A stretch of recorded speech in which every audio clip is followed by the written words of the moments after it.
un componente médico-biológico que ayuda a hacer coberturas.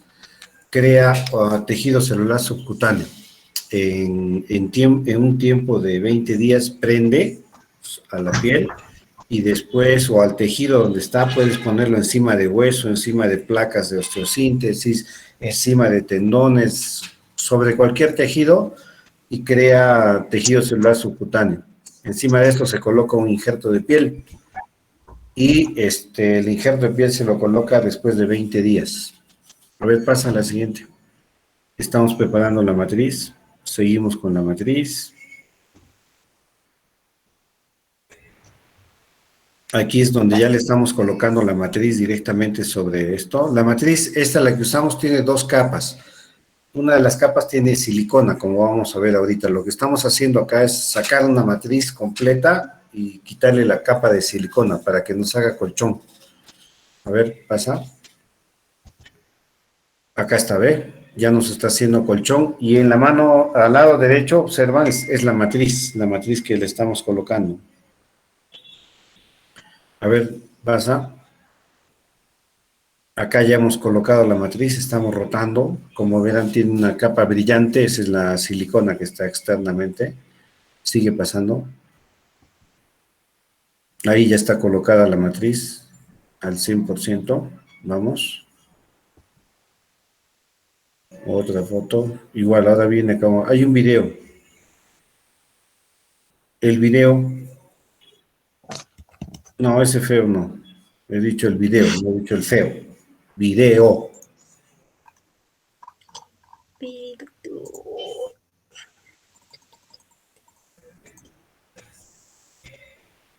Ahí está el video donde podemos ver, hemos cubierto toda la zona de lesión y la matriz tiene que estar exactamente en el borde con la piel, unida exactamente a la piel.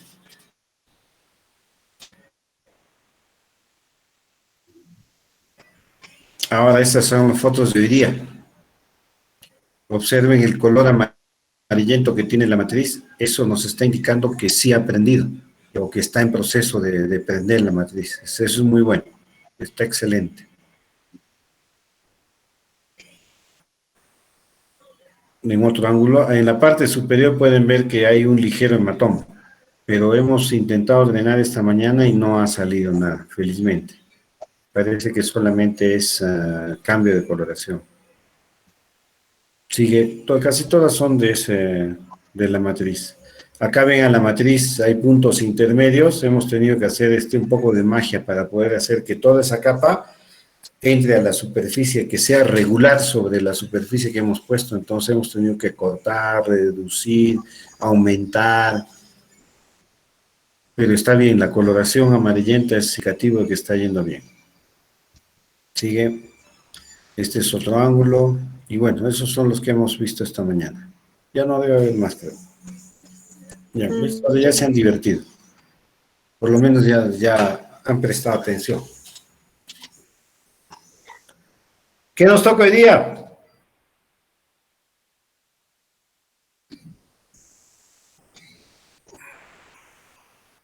Heridas, doctor. Perfecto, ese es un tema precioso, hermoso. En cirugía plástica nunca vemos heridas. Mentira. Todo el día vemos heridas. Todos los días del año. Ya vamos. ¿A quién le toca? Que por supuesto no han enviado su trabajo, ¿eh? Ya. Así que como no han enviado, los vamos a liquidar. Más fácil.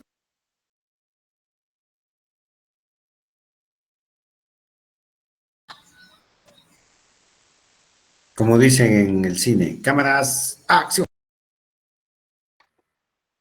Doctor, ¿me puede avisar si se ve, por favor? ¿Me escucha? Sí se ve, Carmen. Ya, gracias. Doctor, buenas tardes. Compañeros, buenas tardes. Ahora vamos a abordar lo que son el tema de heridas. En un concepto tenemos que entender que herida se entiende por toda pérdida o solución de continuidad de la piel o de las mucosas ocasionadas por un agente traumático, sea también físico o químico. Cuando el tejido se ha roto, ha tenido una ruptura, no puede curarse de forma natural y usualmente debe ser reparado manteniendo sus bordes unidos por medios de mecanismos hasta que haya cicatrizado lo suficiente como para poder resistir lo que son tensiones sin la necesidad de dichos soportes. En etiología, las heridas van a ser producidas de múltiples maneras y usualmente son ocasionadas por lo que es una caída casual, también accidentes de tráfico, accidentes laborales, deportivos. Entre los más comunes y más frecuentes también se consideran los que son accidentes por arma blanca y armas de fuego.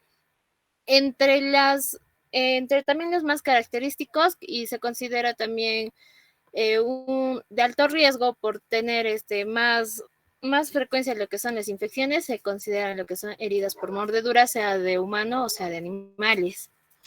Los mecanismos que lo han ocasionado nos van a orientar si los tejidos han sido arrancados o son contundidos y si es que puede existir agentes o cuerpos extraños dentro de la herida. Existen muchas literaturas que lo van a clasificar por diferentes formas, pero ahora he tomado una clasificación de 4. En el primero, consideran que según el agente etiológico. En estas podemos ver lo que son las heridas incisas. Estas usualmente son producidas por agentes cortantes, que en ellas van a predominar sobre todo lo que es la longitud sobre otras dimensiones.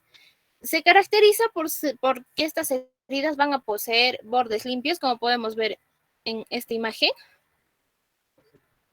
Se van a caracterizar por tener bordes limpios y suelen sangrar mucho. Acá podemos también ver una herida cortante nasal complicada, pero acá ya por ser complicada podemos ver que ya la lesión abarca más lo que es un corte más profundo, que voy a explicarles más adelante. Las heridas incisas, como podemos ver, van a tener una profundidad y usualmente se dice que pueden llegar a lo que es a nivel subcutáneo.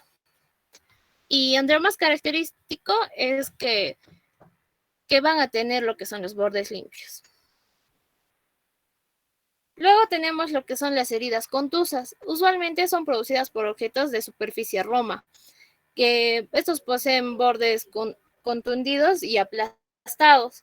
Usualmente estos objetos no van a ser cortantes, no van a ser filudos, pero pueden llegar a ocasionar heridas graves. Y acá tenemos un cuadrito que habla según la severidad del compromiso corporal que hay. En el primer grado podemos ver que puede aparecer una erosión o una equimosis. En segundo grado, como podemos ver lo que es un hematoma. Por ejemplo, acá tenemos la imagen de una paciente, de una mano que podemos ver un hematoma por una herida contusa. También en esta figura podemos ver una herida facial contusa con pérdida de sustancia. Y también las heridas, acá tenemos una herida contuso cortante que fue producido por un accidente de tráfico. Siguiente. Según el agente etiológico, seguimos en el agente etiológico, encontramos lo que son heridas punzantes. Estas van a ser producidas por lo que son objetos alargados y puntiagudos. Lo característico de estas heridas punzantes es que va a predominar lo que es su profundidad sobre su longitud. Por ejemplo, acá podemos ver que predomina la profundidad sobre su longitud, que usualmente suelen ser pequeños. Acá tenemos una herida punzante por un clavo y acá también tenemos dos distintos tipos de heridas punzantes, más no refieren por qué fue la herida. También se considera lo que son heridas por arrancamiento o también en otras literaturas los consideran convulsiones. Estas se caracterizan porque son producidas por tracción violenta de tejidos. Estas heridas van a ser irregulares y usualmente van a tener lo que son bordes despegados. Como podemos ver en la imagen, acá tenemos una herida que fue producida por una tracción violenta, pero en este caso está unida está unido está unido por un colgajo. Acá tenemos una herida por arrancamiento, por una tracción violenta también, pero en este caso se perdió la superficie de la piel que fue que, que, que estuvo en el contacto del arrancamiento. Y A acá ver, tenemos Carmen, una... Carmen, Carmen, Carmen, Carmen, Carmen, Carmen. Tut, tut, tut. Ah, más herida por arrancamiento podría ser la mano. Esa herida que ves ahí tiene bordes completos, absolutos y totalmente uniformes. Entonces, no, pues las heridas por arrancamiento nunca tienen bordes uniformes. Probablemente en algún sitio por donde entró el corte, pero como dice su nombre, arrancamiento.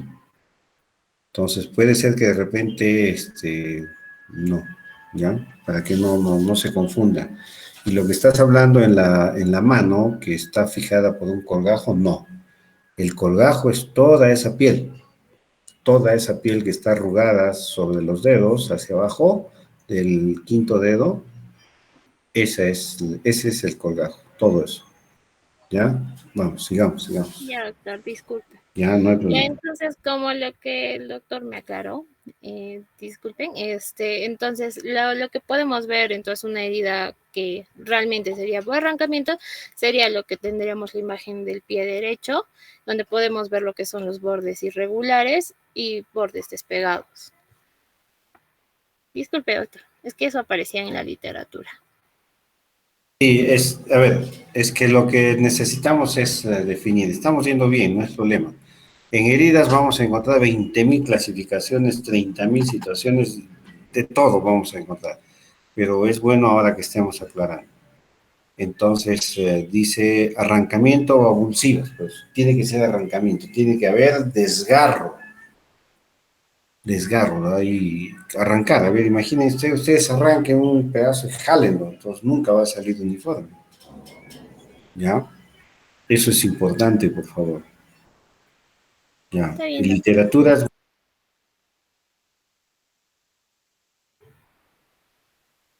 Doctor, no se le escucha. hay buenas cosas como también hay malas cosas en San Google, así que hay que siempre definir, ¿ya? Vamos.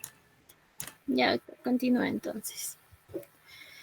Otra que se caracteriza por ser una herida de abulsión es que se considera lo que es abulsión en Scrap. En esta dice que es la pérdida tipo abulsiva localizada en el cuero cabelludo con o sin exposición de la calota craneal. Eh, Esta es también una de las características de una herida por arrancamiento. También tenemos lo que son las heridas por mordeduras. Como ya lo dije al principio, estas son una de las que tenemos que prestarle una importancia mayor por el riesgo de infección que estas van a llevar. Lo que son las heridas por mordeduras humanas o animales, estas se van a caracterizar también por tener arrancamientos parciales o totales o también por tener bordes contundidos. Se caracteriza también porque las heridas por mordedura van a presentar una contaminación polimicrobiana aeróbica en un alto porcentaje.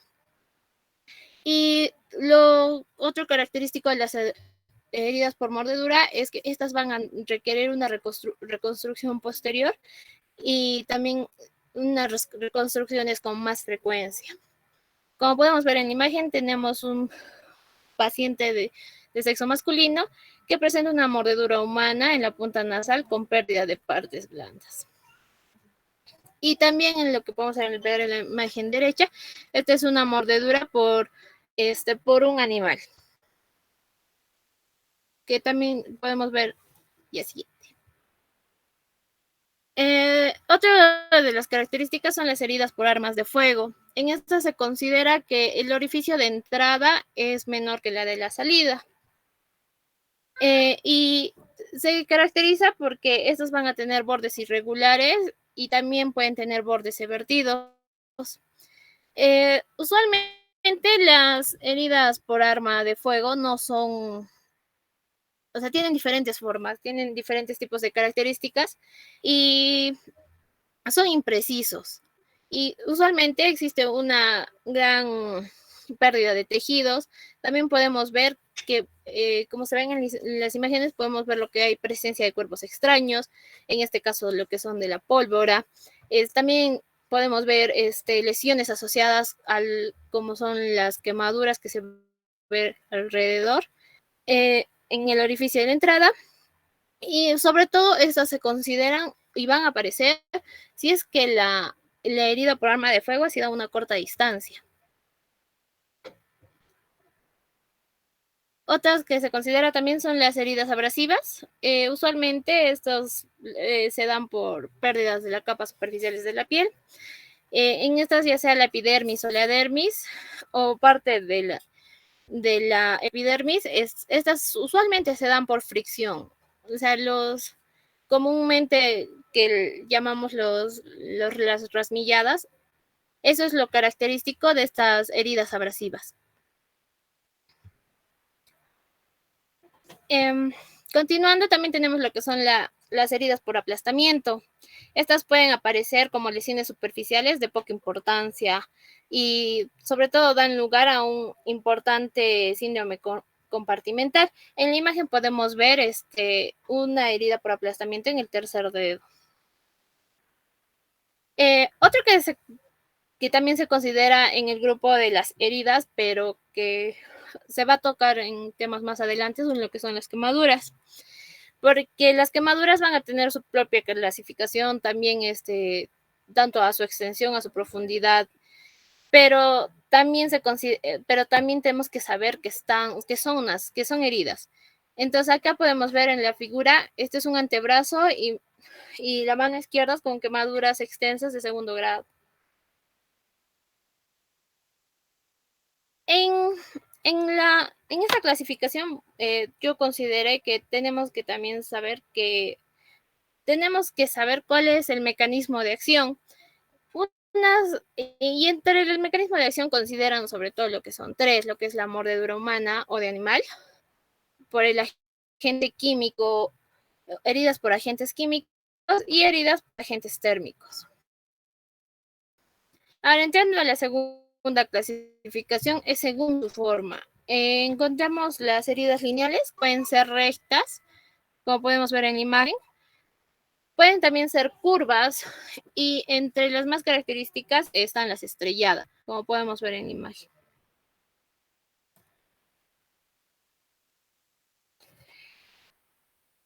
Luego entramos en lo que son heridas en colgajo, como el doctor nos explicó antes. Y usualmente se caracteriza porque se produce una separación incompleta del tejido y este tejido va a quedar unido por pedículos. Como podemos ver aquí, el colgajo. Ya, continuando, vamos a ver lo que son heridas según la pérdida de sustancia. Usualmente se caracteriza que estas heridas van a llevar una gran pérdida de tejido. En la primera imagen podemos ver una herida que no tiene una pérdida de sustancia. En cambio, en las imágenes de la derecha podemos ver unas heridas con pérdida de sustancia, como podemos ver acá. Y como ya ven, esto lo más característico es que estas heridas se caracterizan por tener una pérdida de tejido grande. Ya, en la siguiente clasificación les voy a hablar sobre lo que es las heridas se van a clasificar según también su profundidad y su gravedad. Usualmente, si las heridas solo están a nivel superficial sobre la piel, estas se van a considerar que son unas escoriaciones. En estas también se considera que si están en la epidermis, estas heridas van a ser llamadas lo que son laceraciones o también pueden ser producidas por lo que son los arañazos. Un poco más profundo, a nivel ya pasando lo que es el tejido graso y llegando a la aponeurosis, se consideran lo que son las heridas superficiales. Y pasando el músculo y sobre todo Acá ya pasando el músculo, vamos a tener lo que son heridas profundas. Y si es que llega a la cavidad, más no hace daño a los órganos, se considera penetrante. Más si es que ya llega a una cavidad y hace un daño al órgano, se considera heridas perforantes.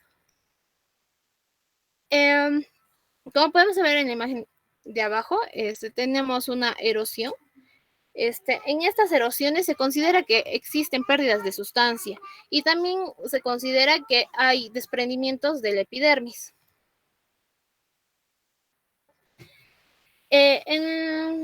Continuando con lo que son las heridas superficiales o simples, usualmente no afectan a elementos nobles como lo que son los vasos, los nervios y los tendones. Y usualmente se consideran heridas superficiales aquellas heridas que solo se mantienen a nivel del tejido subcutáneo. Como podemos ver en la imagen, acá podemos ver que está más el tejido subcutáneo.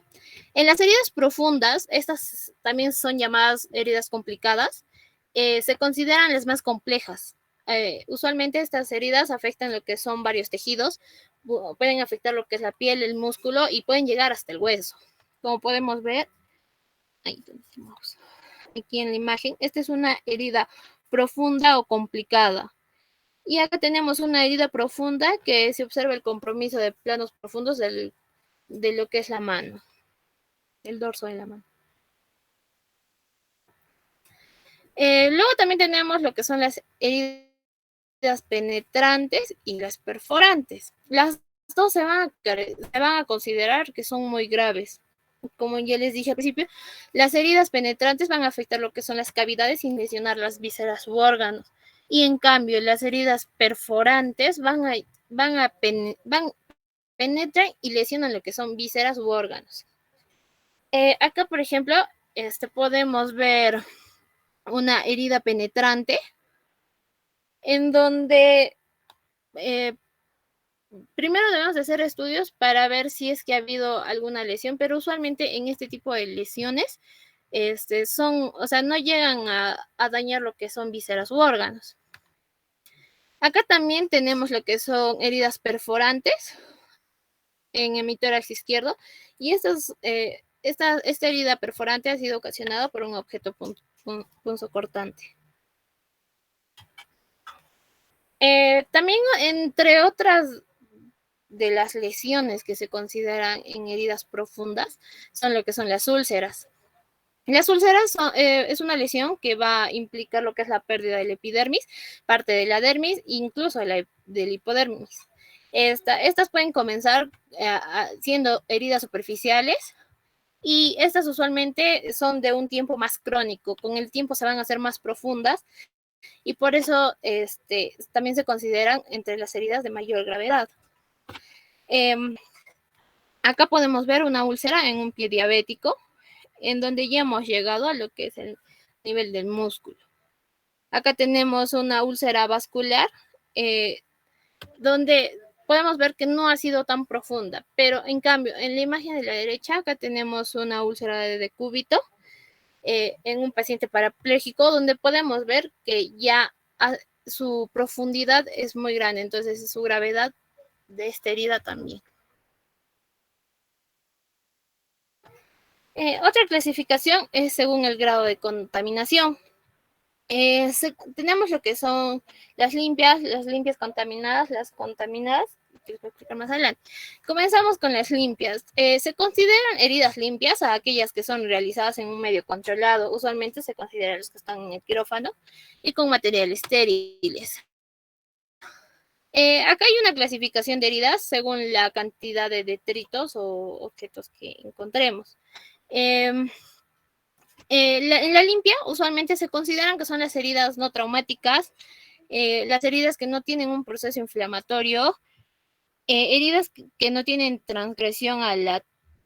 heridas que, o sea, en el proceso del quirófano no va a haber una transgresión en lo que es la técnica. Usualmente se consideran heridas limpias las heridas que no están implicadas con lo que es el tracto genitourinario, digestivo o respiratorio.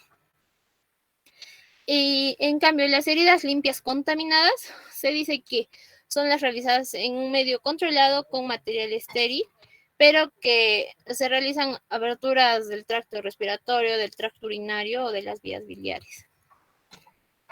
En estas también limpia contaminadas se consideran las no traumáticas, pero en este caso, estas sí son las que presentan una transgresión mínima a la técnica. Como ya dije, se considera sobre todo las heridas contaminadas, aquellas que van a tener un contacto directo con lo que es el tracto digestivo, el tracto gastrourinario y el tracto respiratorio. Y en eso no se dice que no hay un derrame significativo de contenido. Luego tenemos lo que son las contaminadas. Usualmente las contaminadas no se realizan dentro de un medio controlado ni con material estéril. Usualmente acá ya podemos ver que hay una contaminación evidente y podemos ver, pero que no tienen purulencia. En esta se consideran sobre todo las heridas producidas por traumatismos recientes menores a 6 horas, también con una transgresión mayor a la técnica. En este sí va a haber un derrame importante del contenido de lo que es gastrointestinal, también entradas al gastrourinario o entradas a lo que es el tracto biliar en presencia de orinas y bilis infectadas. En lo que son las heridas sucias e infectadas, se caracteriza y están sobre todo lo que son las heridas traumáticas de más de 4 horas o con presencia de material fecal. Acá tenemos lo que son tejidos desvitalizados o cuerpos extraños con o sin exudado purulento. En esta clasificación, la 4, se considera usualmente que son ya las heridas traumáticas sucias, que han tenido un tratamiento tardío después de las 6 horas. También se consideran las heridas que han tenido una contaminación fecal o que están en contacto con cuerpos extraños o tejidos desvitalizados retenidos. Por ejemplo, una herida por arma de fuego se considera una herida sucia infectada. Usualmente en estas heridas también podemos ver que hay colecciones de purulencia.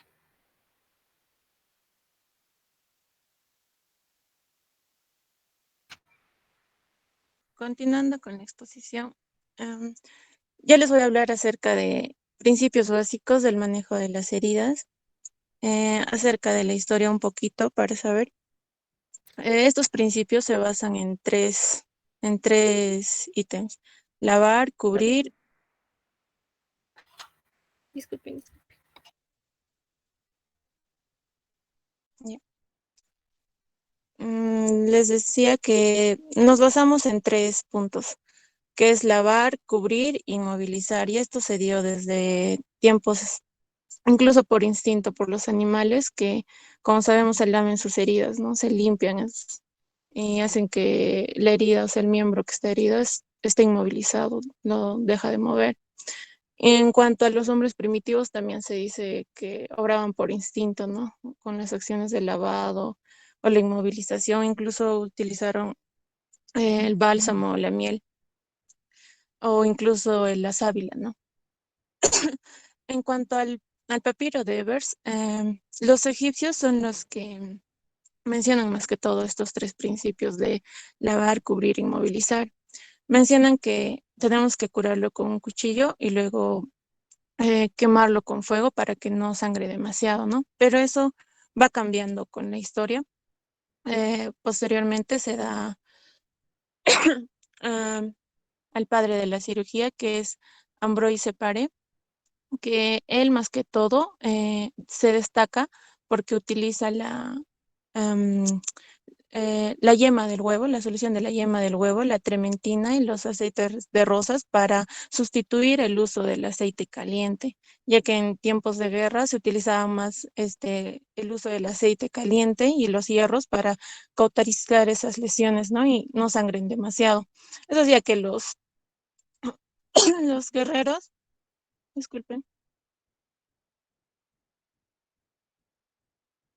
los guerreros sufrieran más con ese uso del aceite.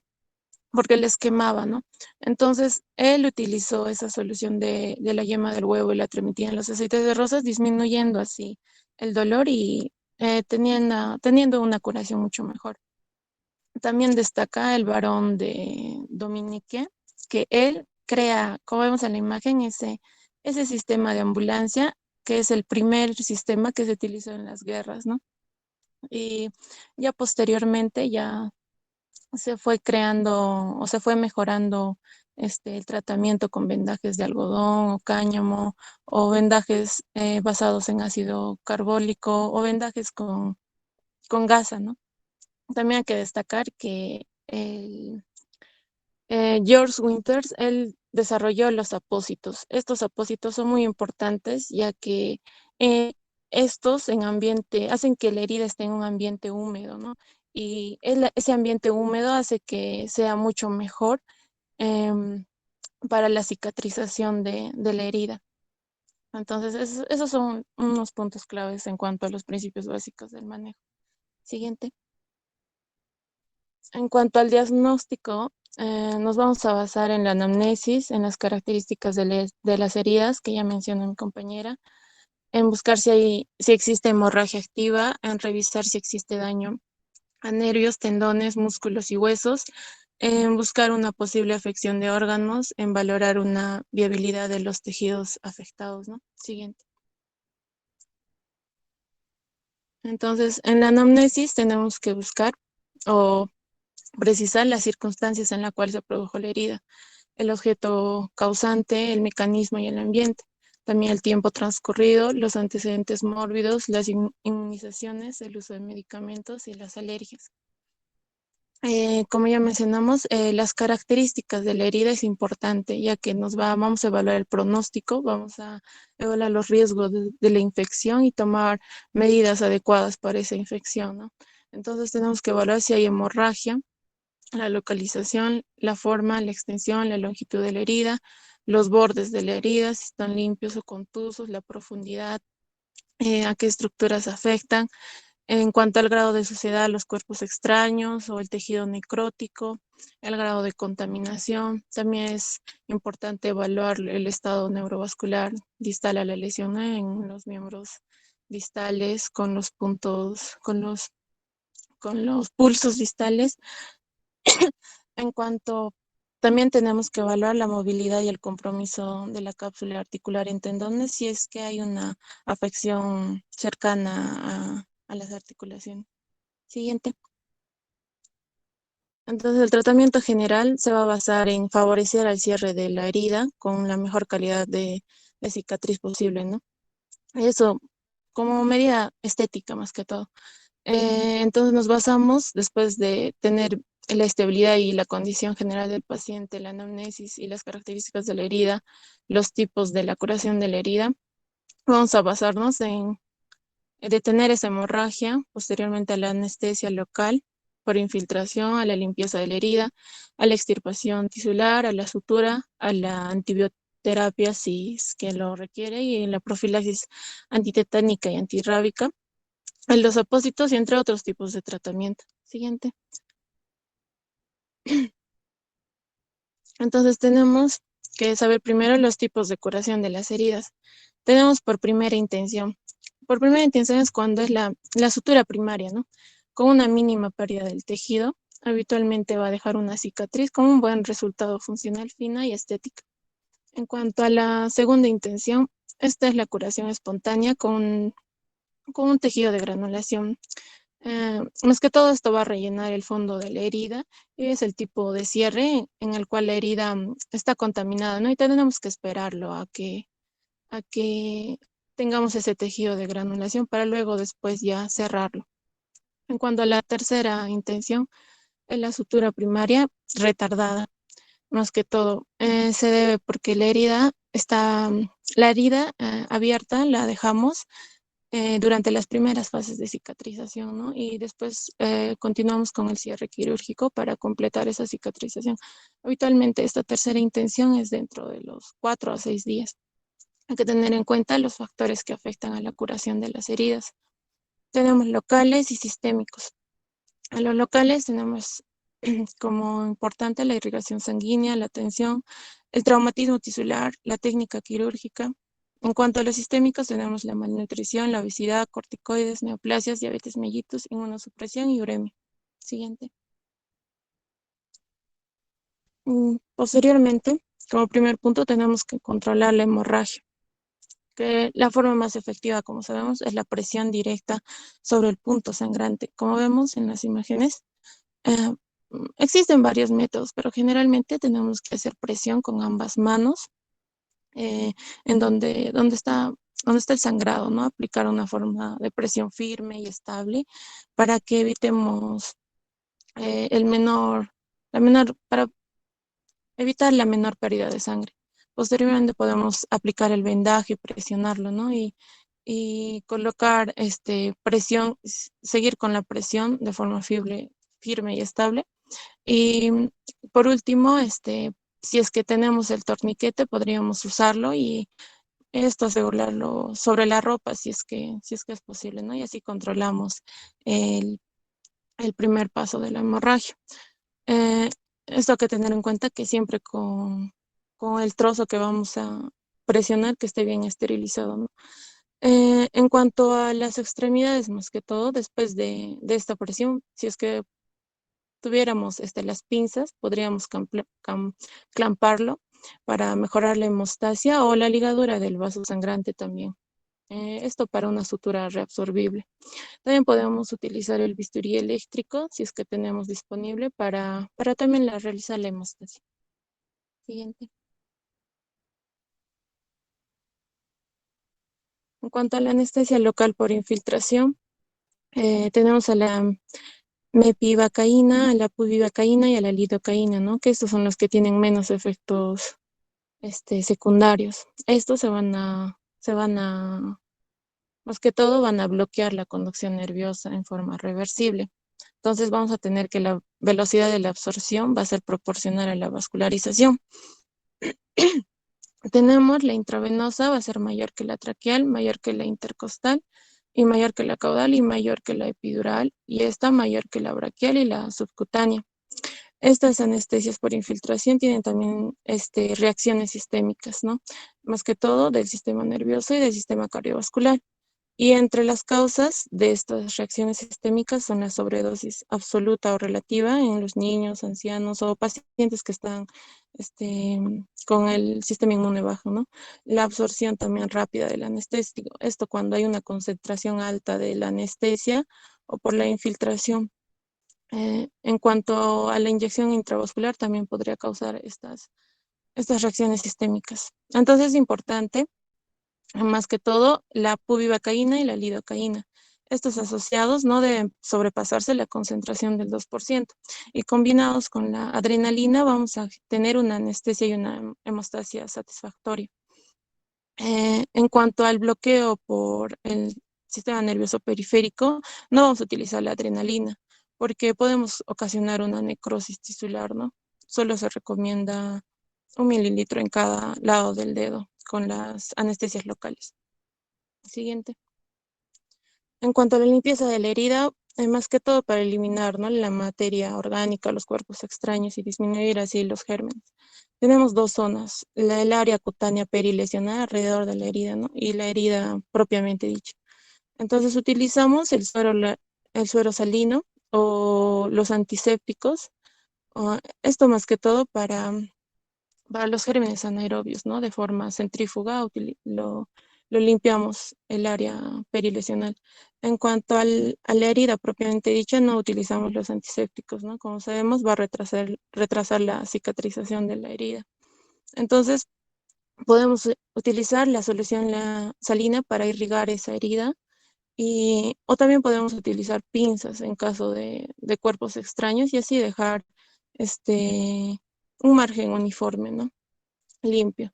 En cuanto a la extirpación tisular, podemos utilizar la tijera o el bisturí en el tejido desvitalizado de los bordes de la herida. Esto para tener también un margen uniforme. Es general no extirpar la piel viable o los colgajos musculares viables o fragmentos óseos adheridos. Siguiente. En cuanto a la sutura, las lesiones se utiliza más que todo cuando las lesiones van a sobrepasar la dermis. Entonces tenemos que considerar acá la aguja, los hilos, si son absorbibles o no absorbibles, para generar un menor traumatismo y también por estética, dependiendo del paciente. Entonces, hay que tener en claro que la sutura primaria va a estar hasta 24 horas después de la lesión ocurrida. Entre 24 y 36 horas podríamos intentar una sutura previo revivimiento de los bordes. Y las heridas profundas ya se suturan por planos. Entonces, a que estas suturas más que todo es evitar las infecciones y cubrir las estructuras vitales, ¿no? Eh, Podemos tener puntos de sutura, grapas, steri-strips. En cuanto a las suturas, hay que tener en cuenta también la cicatrización por segunda intención, ya que debido a estas podemos saber cuándo no cerrar una herida. Tenemos las heridas con signos de infección, que estas más que todas no se cierran las heridas, ¿no? Las que tienen heridas con signos de infección, heridas más de 6 horas de evolución, heridas por mordedura de animal o humano, heridas por bala, heridas graves por aplastamiento, heridas contaminadas por heces, heridas secreciones vaginales, heridas producidas en tierras contaminadas. Más que todas estas heridas no se cierran. Siguiente. En cuanto a la antibiótico-terapia, nos vamos a depender de la clasificación del grado de contaminación. Como mi compañera ya lo mencionó, tenemos la del tipo 1, la limpia, del tipo 2, limpia contaminada, la de tipo 3 contaminada y la de tipo 4, que era la sucia, ¿no? En el tipo 1 generalmente no requiere la profilaxis. A partir del tipo 2, 3 o 4 requiere la profilaxis, pero eso también depende de la gravedad de la herida. Más que todo tenemos las mordeduras, como ya lo mencionó, por mordedura de humano, tratamiento tardío después de las 6 horas, punzantes, esto por gato, inmunidad alterada. En cuanto a la cara y la mano, estas son las que más que no se utilizan tanto la antibioterapia, pero si es que tiene asociado a las otras mencionadas, podríamos utilizarlo. Esto debido a que tienen una vascularización enorme, ¿no? Que les ayudaría. Entonces, el antibiótico que más utilizamos es la amoxicilina más ácido clavulánico durante 5 días. Y si hay un caso de infección, podemos utilizarlo incluso durante 10 días. Por vía tópica no han demostrado una eficacia dudosa. Entonces, para aplicar estos antibióticos tenemos que ver los signos de infección, que son los eritemas, la celulitis, la tumefacción y el exudado purulento, ¿no?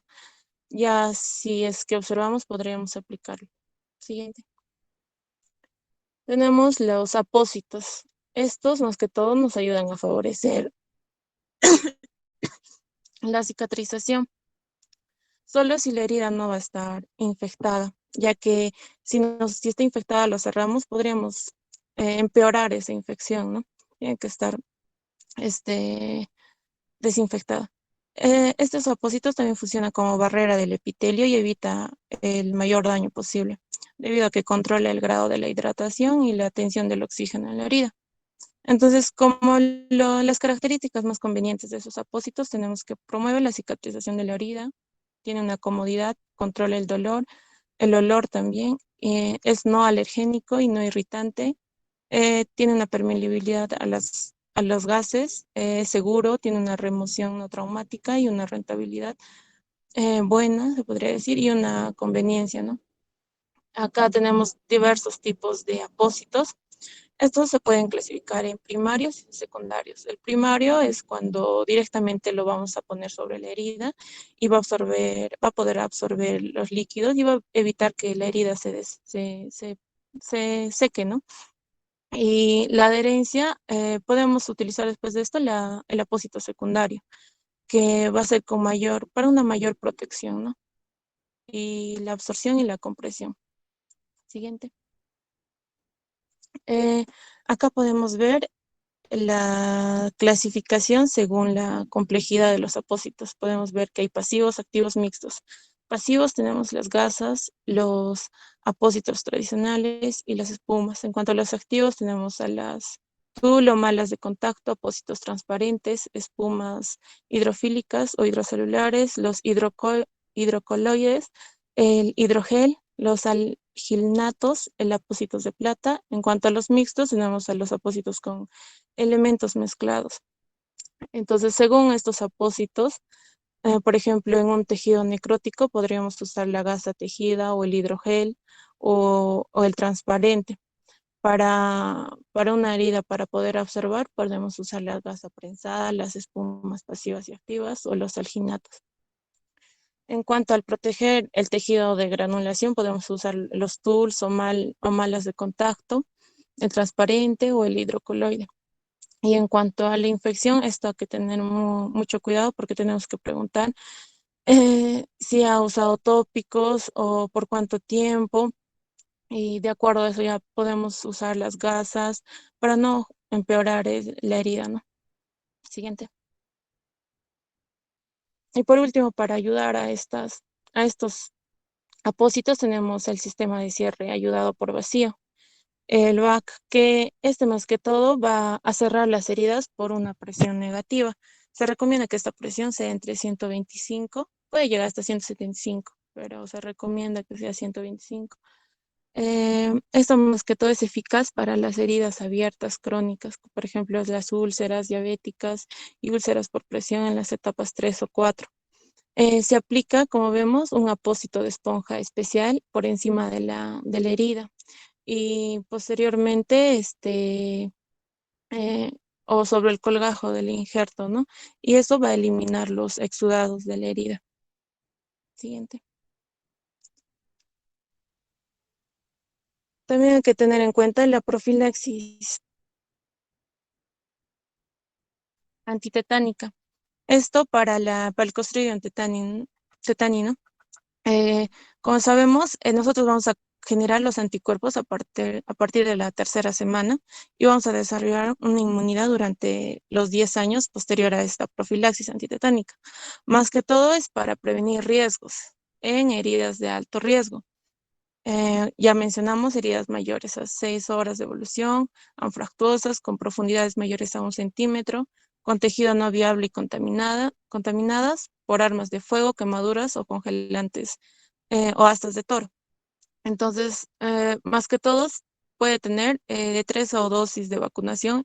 Si es que ha tenido de 3 o más dosis de vacunación, pero que fue hace más de 10 años más o menos, no va a requerir la profilaxis, pero si tiene 3 o más dosis de vacunación y el refuerzo de hace más, no, disculpen, es de menos, no va a requerir la profilaxis. Y si es de más de 10 años, va a requerir, ¿no? Tanto en herida limpia como en herida contaminada.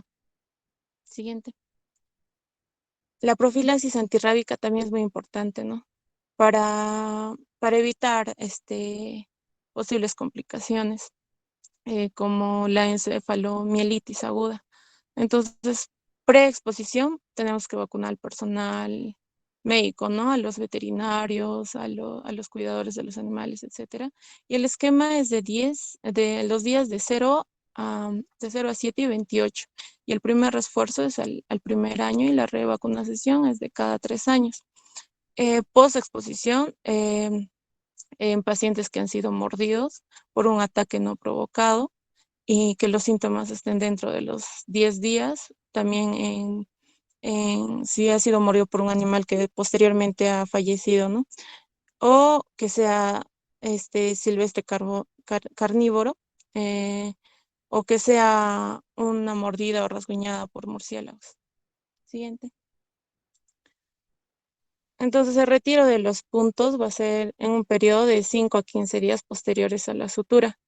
Esto depende de la cicatrización de los días. Puede ser en el peritoneo, tenemos de 7 a 14, la fascia de 14 a 21 días, el celular subcutáneo de 7 a 14 días, la piel de 5 a 7 días, la piel gruesa de 12 a 14 días, la cara de 4 a 6 días y de acuerdo a esa cicatrización podemos retirarlo.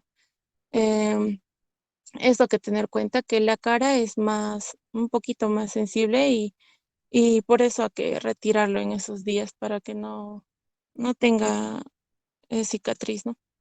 Y como la planta de las manos y de los pies tiene un poquito más, es más, la piel es más gruesa. En cuanto a la exposición solar, tenemos que evitarlo, ¿no? Para evitar hiperpigmentar esa cicatriz y protegerlo con protección solar o alguna otra cobertura.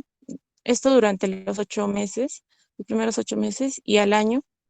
Y también podemos utilizar, ¿no? Remedios, medicina complementaria con el aloe vera o la miel para mejorar esa cicatrización. Siguiente. Y por último, las complicaciones que tendríamos en estas heridas sería los hematomas o los seromas de la herida, que son como, el seroma es como una tumoración, ¿no? Eh, Esto sin fiebre, más que todo es por una acumulación serosa o hemática después de la curación de la herida. Acá debemos drenarla por aspiración, ¿no? Y abrir la herida totalmente. También podemos tener por una infección de la herida. Esto puede ser a los 3 o 5 días después de la sutura. La piel puede estar roja o le puede doler o puede estar fluctuante. Entonces tenemos que retirar los puntos, drenarlo y limpiarlo con el suero salino, ¿no? Em, en cuanto a la dehiscencia de la herida, esto más que todo es superficial y la herida no está tan infectada. Aquí tenemos que se debe reaproximar los bordes con la cinta adhesiva, pero si en el caso va a estar infectada, podemos utilizar un cierre por segunda o una tercera intención. También podemos encontrar una cicatrización por queloide. Siguiente. Eso es todo, doctor.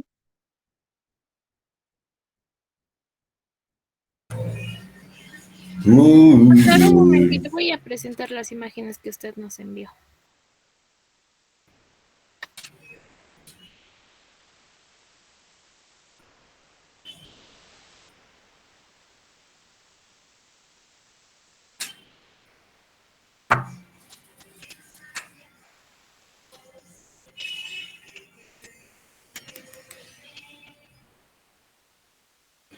Ay, ay, ay. Vamos a ver, a ver, a ver.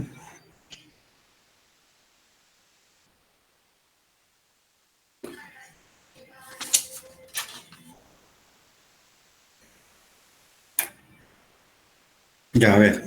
Esta es una herida que llega de Andahuaylas.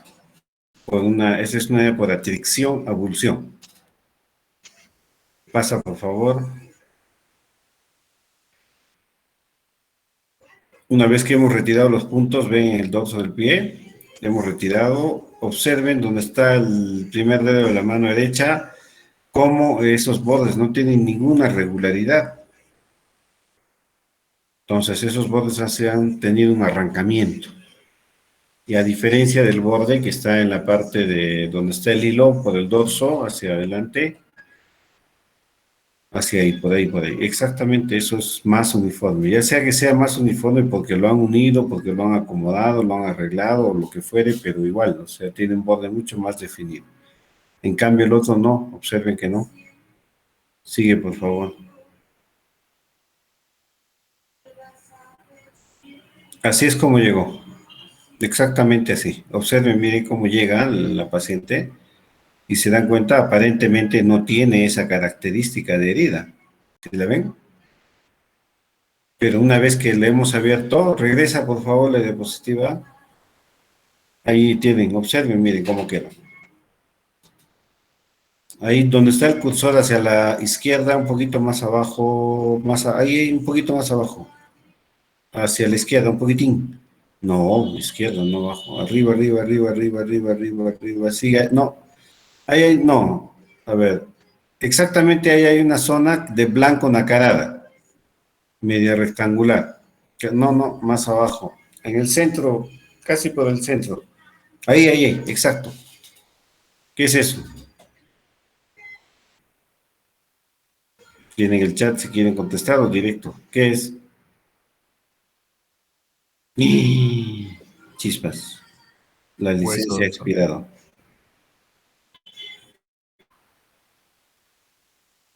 Ya. ¿Qué es eso? A ver, ¿quién puede decir?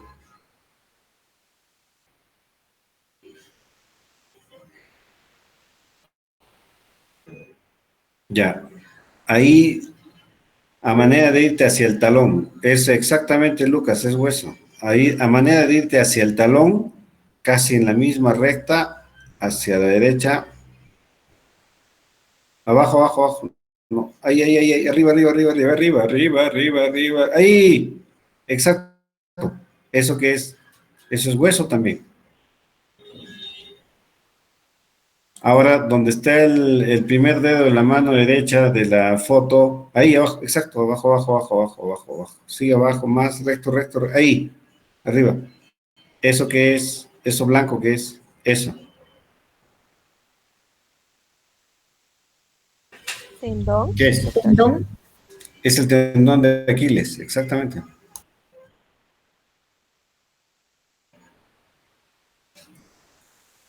A ver, entonces, esas son las heridas por abulsión, por atracción. Esta es una herida por atracción o abulsión. ¿Tenemos más fotos? A ver, voy a buscarles una foto de una última foto, vamos a buscar. Miren, ahí observen cómo se nota claramente los bordes completamente irregulares y tenemos la presencia de hueso ahí. Ahí abajo hay otro hueso, acá también hay otro hueso, entre los dos dedos, entre el primer dedo y el tercer dedo de las manos, de ambas manos, hay un hueso ahí casi a la altura hacia el centro, más a la derecha.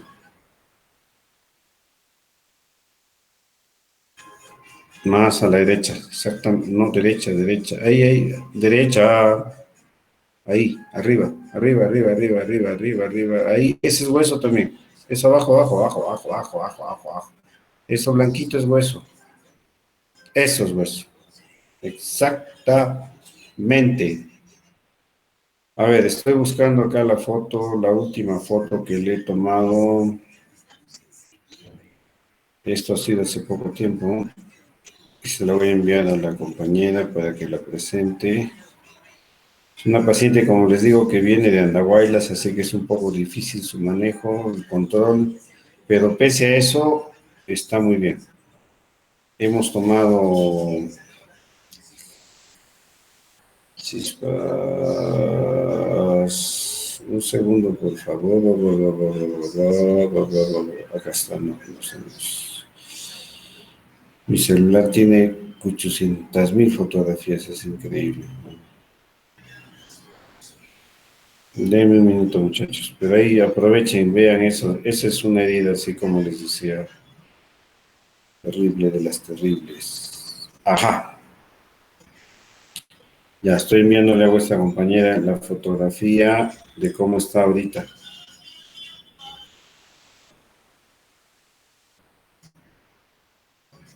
Ya que a ver, si tenemos alguna otra foto, no. Sino que presente nuestra compañera Mariluz, puede presentar directo.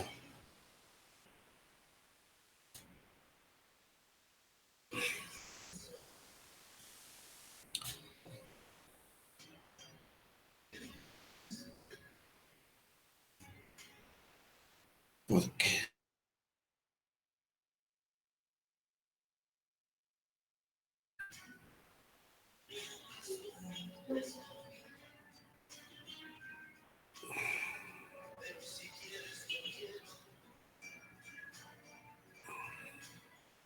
ahí está. Observen, miren, mantenemos el contorno de la herida, pero ya hemos abierto mucho más, hemos eliminado bordes, hemos sacado tejidos que están mal, y ahí la herida está mucho más amplia. En la parte central de la herida pueden encontrar, pueden observar, ahí, tienes tu cursor, no está, no sé. Ahí, exactamente. Ahí arribita es una úlcera, pero eso se ulceró porque no la curan a la señora, no la lavan, no le lavas la herida, no le lavan, y se ha hecho una úlcera residual. Y en la parte de arriba, en un ángulo de 45 hacia la izquierda, hacia arriba, también se ha presentado, exacto, también se ha presentado una úlcera residual con una exposición tendinosa. Entonces, como no le hacen un aseo adecuado a la señora, le hemos hecho una toma de cultivo, le hemos tomado un cultivo para ver qué es lo que estaba pasando y nos ha salido presencia de Escherichia coli. Entonces, es por eso que se está ulcerando. Observen las características. Ahí hay una piel que tiene una característica media marrón oscura, ¿verdad? Por donde está el cursor, hacia abajito, exactamente abajo. ¿Ya? Y ese mismo color encontramos en la piel hacia el talón, de la úlcera del medio hacia el talón. Ese es el injerto de piel que hemos puesto, después de haber hecho las limpiezas correspondientes y todo lo demás. Exacto, ¿ven? Ahí tenemos dos clavos.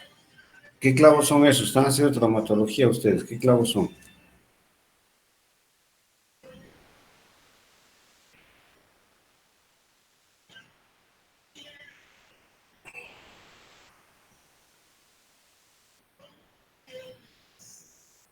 Nadie ha escrito nada.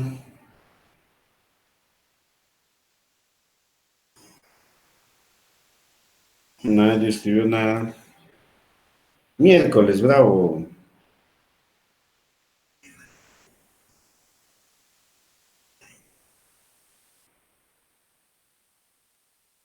Muy bien. Esas son las heridas que vemos todos los días. Esas son las soluciones que tenemos en los pacientes todos los días. Observan que normalmente el pie tiende a estar en esta posición, cuando estamos echados, el pie tiende a irse hacia adelante, ¿verdad? Pero esta señora, por el daño que tuvo, hemos tenido que sacar algunos tendones que con el transcurso de las limpiezas quirúrgicas se han ido necrosando. Entonces, y la misma posición en la que pusimos el pie, le dejamos con una bota de yeso. Después, por el clavo Kirchner que tiene, o los clavos, no puede hacer terapia de rehabilitación, por lo tanto, su pie está en esa posición. ¿Quién sabe cómo se llama esa posición del pie? Equino, doctor. Exactamente, Yulisa, está muy bien. Es pie equino. Eso es por la falta de movilización y por el constante estar colgado. Pero no podemos hacer terapia y el yeso que tenía lo sacó. Los pacientes son muy autodidactas, autocontroladores, etcétera. Y dice, ya no me sirve el yeso, lo saqué. Pero ese es el resultado. Muy bien, tenemos más grupos para presentar. Por si acaso el examen les voy a poner así una fotito linda y les voy a decir soluciones, esto y aquello y tanto. Esa pregunta vale 10 puntos. Y la otra pregunta es full teoría. Ya, vamos, tenemos otro grupo.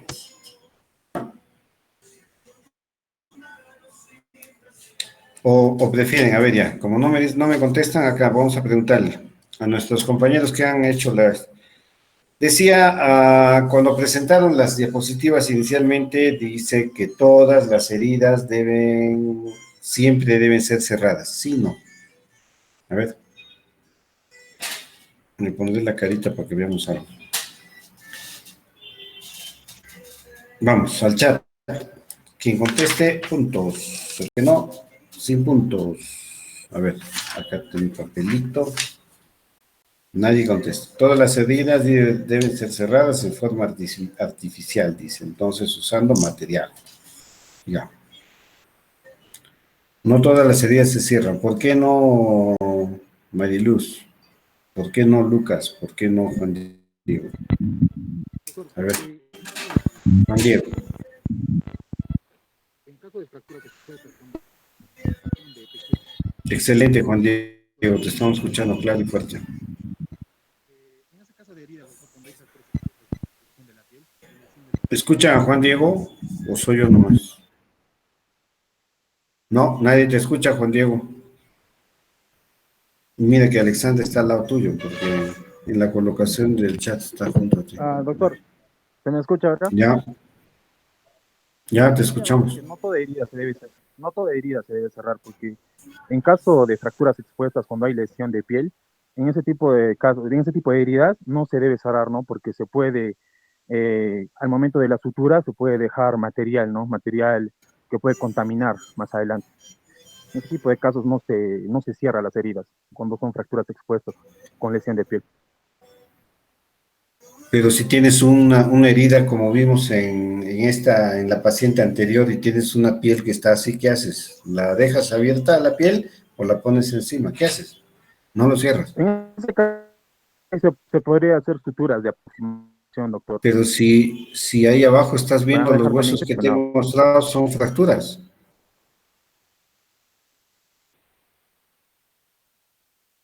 Sí, doctor, se ve las articulaciones del tarso, pero no veo fractura. Sí hay exposición de articulación y se ve estructura ósea.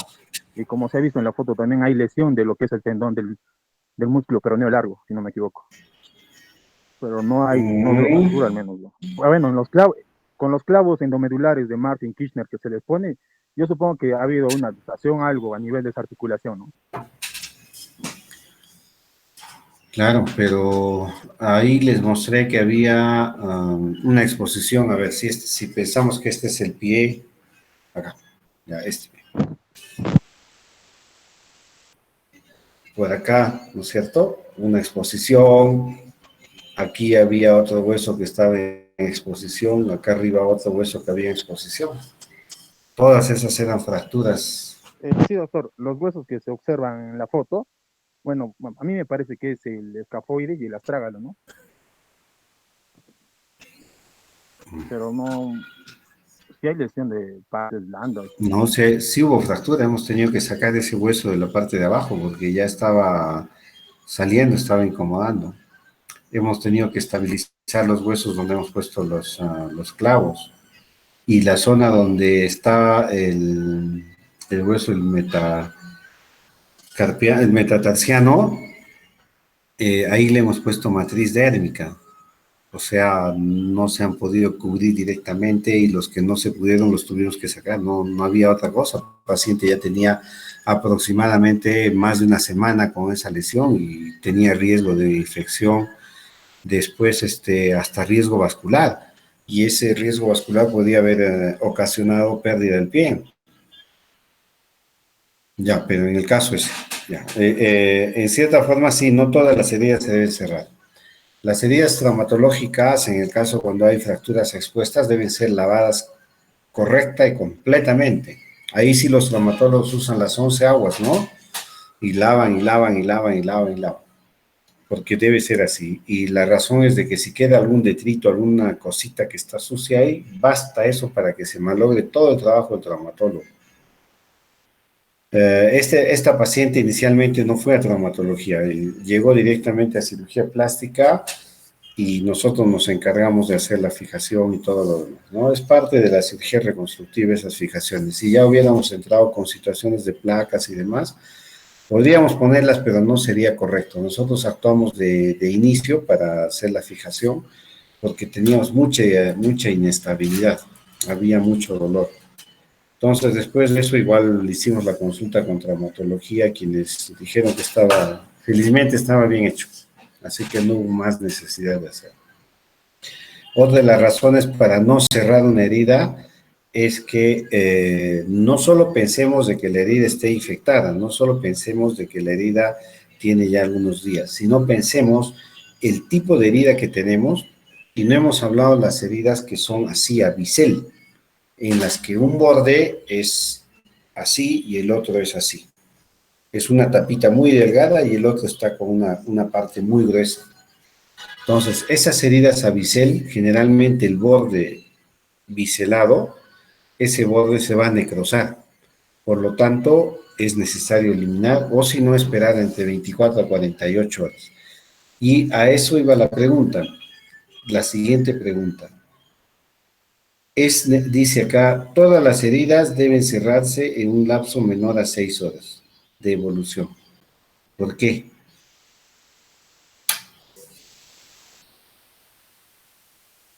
¿Por qué? Ya tenemos a Juan Diego, tenemos a los compañeros que han participado. Solo 3 están participando, eso me gusta.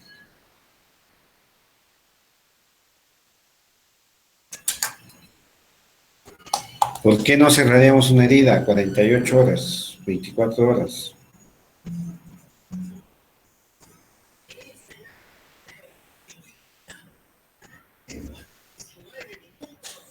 Porque los tejidos en ese lapso de tiempo pueden sufrir. No, no es por la infección, Rubén. No, más bien para evitar infección tendríamos que lavar. Exacto, riesgo de necrosis. Esa es la razón. Entonces, muchas veces vemos una herida, llegó ahorita hace media hora, 6 o 20, voy a suturar, y a las 2 horas comienza a cambiar de color, a las 3 horas está peor, al día siguiente está peor, y ¡pap! Se abrió la herida y se infectó la herida. Entonces tenemos que tener el juicio criterio para nosotros pensar que todas esas heridas a bisel, cuando ya vemos algún cambio de coloración o cuando sospechamos que puede suceder algo, decirle al paciente, señor, voy a hacer el lavado, tenemos que esperar a mañana, etcétera, etcétera, con mucha paciencia, tranquilidad. Al día siguiente cierras la herida, no hay ningún problema. Y esa norma que dice de cerrar 6 horas, no es tanto así, ¿eh? No es una norma que vaya, no. Algunas personas consideran que pasadas las 6 horas, la herida ya se infectó, o por lo menos ya se contaminó, ¿verdad? Entonces, por esa situación, cerrarla puede ser, pero no siempre, no. Podemos muchas veces dejar las heridas abiertas porque nos va a ir mucho mejor. ¿Ya? Eso nos ayuda ya también a definir si es que va a haber infección, si no va a haber infección, va a haber necrosis, no va a haber necrosis. ¿Ok? Nos ayuda a cerrar mejor, sobre todo con las heridas que van a colgajo y sospechemos de que puedan hacer necrosis. Hemos visto hace un rato una mano, ¿verdad? En la cual todo esto estaba abierto. La irrigación de la mano es distal, de proximal a distal. Por lo tanto, el retorno no hay. Entonces es probable que esa piel actúe como dos cosas. Una, si la colocamos, si es delgada, puede actuar como un injerto y va a prender. Pero si es un poquito gruesa, les aseguro que esa piel probablemente se vaya a necrosar. Se va a necrosar. Entonces mejor es acomodarla, cubrirla sin poner ningún punto de sutura porque el punto de sutura va a ser tracción. Hacemos esto y esperamos un día, al día siguiente revisamos y si está en buena condición, con mucho cuidado, hacemos la sutura. ¿Ok? En el criterio de mordeduras, tanto de animales como humanas, en mordeduras de animales, todas las heridas por mordeduras de animales es conveniente no cerrarlas, salvo que sean en cara. Si es en cara, entonces mantener alguna limpieza correcta y cerrar. Dar una buena cobertura antibiótica y cerrar.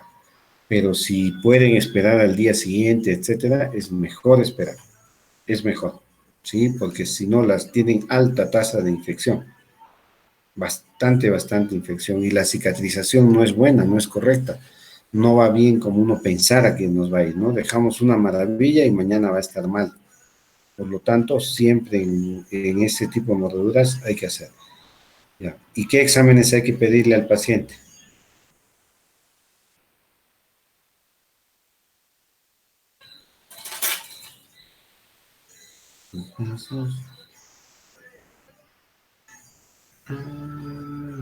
A ver.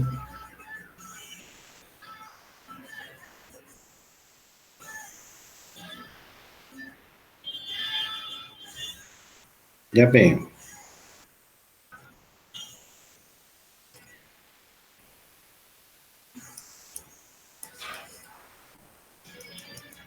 No, nada. El hemograma no nos va a dar mucho. No, tampoco.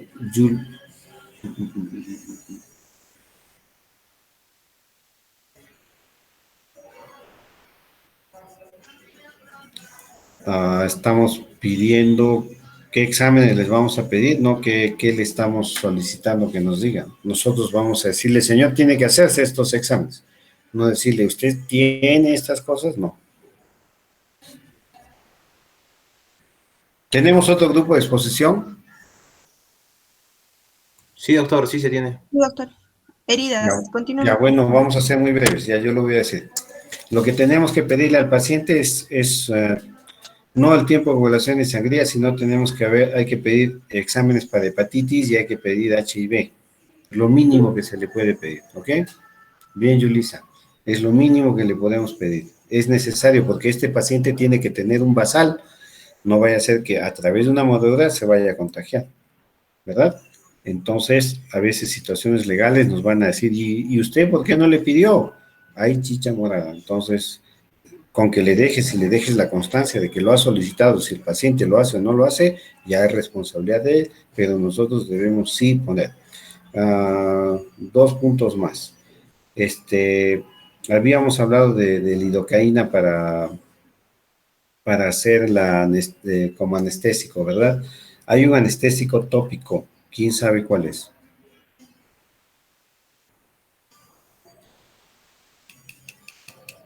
Ahí está, ¿ves? Manejo conservador y quirúrgico de las heridas. Bien, nos estamos adelantando. Ya, pero ya más o menos vamos a hablar de eso, ya. No, la silocaína no, es un tópico, no es de inyectable, no es para hacer abón, tópico. Agarran y lo pasan por aquí en la piel. La benzocaína, doctor. Negatrompa, tampoco, es para mucosas. Piel.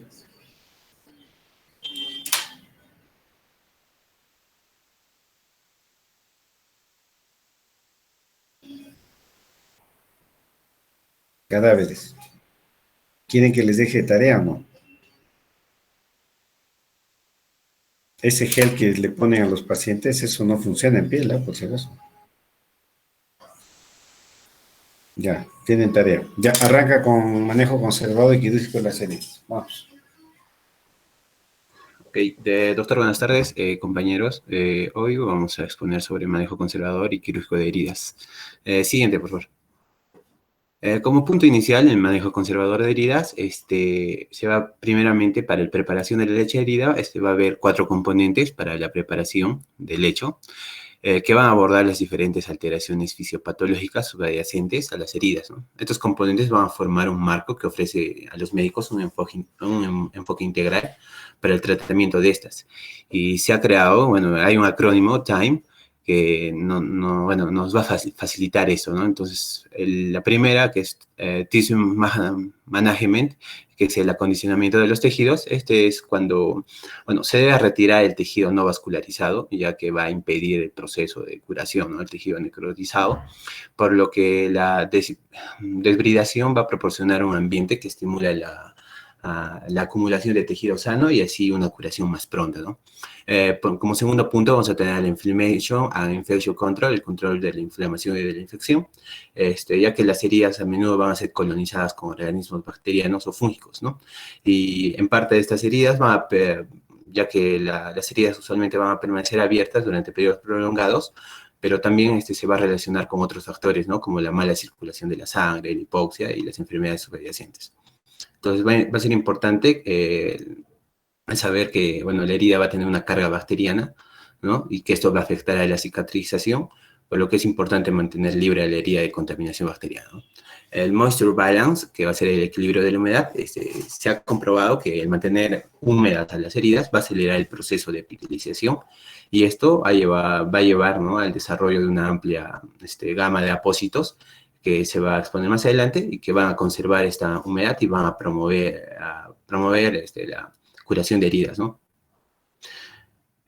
Igualmente, tenemos como un cuarto punto el epithelial advancement, el avance de los bordes, que estos usualmente se va a dar una curación efectiva de las heridas y va a requerir del restablecimiento de un epitelio intacto y de las funciones de la piel, ¿no? Entonces, en este proceso de epitelización, se puede ver afectado cuando hay fallas en la matriz celular o hay isquemia, por lo que se llega a inhibir la migración de queratinocitos y su adhesión de estas, ¿no?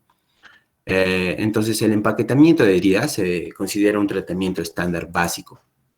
El sellar las heridas asociadas con un espacio muerto significativo o socavamiento va a ser importante para reducir el espacio muerto fisiológico y para absorber la acumulación de exudado o seroma que se haya acumulado y reducir el riesgo de una infección o posibles complicaciones.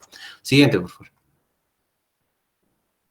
Es así como vamos a llegar a los apósitos, que esta va a ser prácticamente, bueno, un apósito común va a ser la gasa que se humedece con una solución salina normal al 0,9% o agua del grifo y que se va a colocar en la herida y se va a cubrir con capas secas de gasa, ¿no? Entonces, lo que usualmente se va a cambiar unas 2 a 3 veces al día.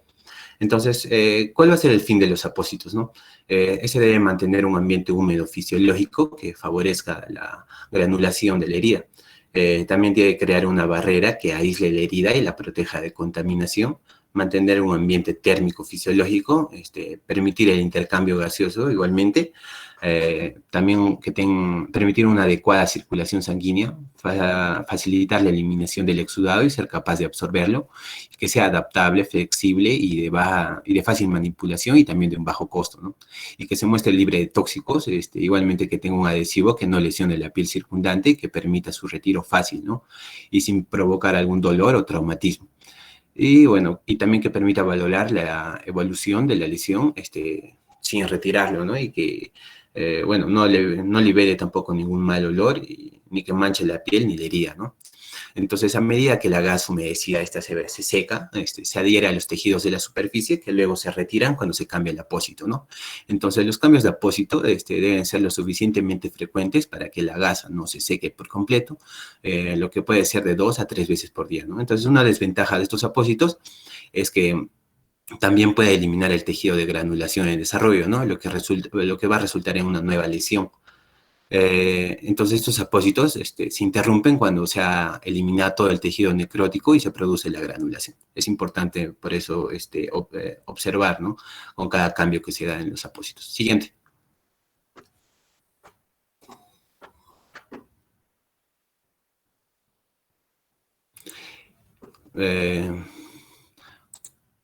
Ok, dentro de los apósitos, ahí vamos a tener a los alginatos. Bueno, no. Bueno, entonces para nosotros elegir el material, ¿no es cierto?, que debemos usar, es necesario valorar, valorar el tiempo de la herida, las heridas previas, de historia de traumatismo, enfermedades concomitantes, si es que es fumador, ya que se ha relacionado que va a tener va a interferir en la cicatrización, alergias a medicamentos, características de la herida, como el sitio donde se localiza, la piel, ¿no? Que la rodea y el nivel de secreción, ¿no? Entonces, para eso se ha clasificado en 4 tipos de heridas, ¿no? Las heridas necróticas, que son frecuentemente de color oscuro y están cubiertas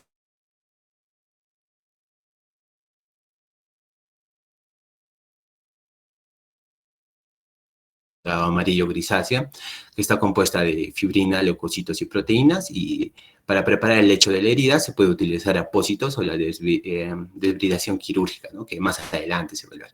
Siguiente. La herida con tejido de granulación, esta va a tiene una coloración rosa o roja con apariencia de empedrado, y este tipo de herida requiere de un medio tibio y húmedo para facilitar la cicatrización, ¿no? Siguiente. Y por último, las heridas epitelizadas, ¿no? Que se encuentran en la fase final de la cicatrización, por lo que se debe mantener en un ambiente húmedo y protegido. Siguiente. Bueno, dentro de los apósitos vamos a tener a los apósitos de alginato, que estos se van a producir a partir de algas pardas y van a formar un gel cuando el calcio contenido en el apósito se intercambia por el sodio de la herida, ¿no? Entonces, va a absorber 20 veces su peso. Esto sobre todo se va a utilizar en heridas exudativas abundantes, ¿no? Entonces, va a ser ideal también para rellenar espacios muertos, ¿no? En sus indicaciones va a ser en heridas superficiales y profundas, heridas infectadas y, bueno, también para el desbridamiento autolítico, ¿no? Dentro de sus ventajas va a ser que absorbe el exudado de la herida, como dije, 20 veces su peso, ¿no? Permite el intercambio de gas mientras la protege de la contaminación, y dentro de sus desventajas va a requerir un apósito transparente, puede deshidratar heridas como exudado mínimo, va a causar dolor al removerlo, y va a estar contraindicado en quemaduras de 3er grado y debe cambiarse a diario, ¿no? Algunos productos de estos pueden ser el algicide, el aguacel y el silvercel. Siguiente. En cuanto a los apósitos de esponjas o espuma, estos van a ser un polímero de poliuretano hidrofílico, va a proporcionar aislamiento térmico y va a permitir el intercambio gaseoso, ¿no? Entonces, dentro de las indicaciones, esto se va a dar en heridas superficiales y profundas, también para un desbridamiento autolítico en heridas infectadas y, bueno, va a servir de protección y relleno. Entonces, las ventajas es que esta espuma o esponja no va a ser adherente, se puede cambiar diario y hasta 7 días, y permite una dispersión adecuada del exudado, ¿no? Entonces, dentro de las desventajas, no está recomendado para heridas cavitadas, puede deshidratar heridas con exudado mínimo, promoviendo la maceración, y bueno, no va a estar recomendado en heridas secas o escaras, ¿no? Entonces, algunos productos de estos puede ser el Ayevin y el Tiele, ¿no? Siguiente, por favor. En cuanto a los apósitos hidrocoloides, esta va a ser una combinación de materiales como gelatinas, pectinas, elastómeros y policarbametilcelulosa.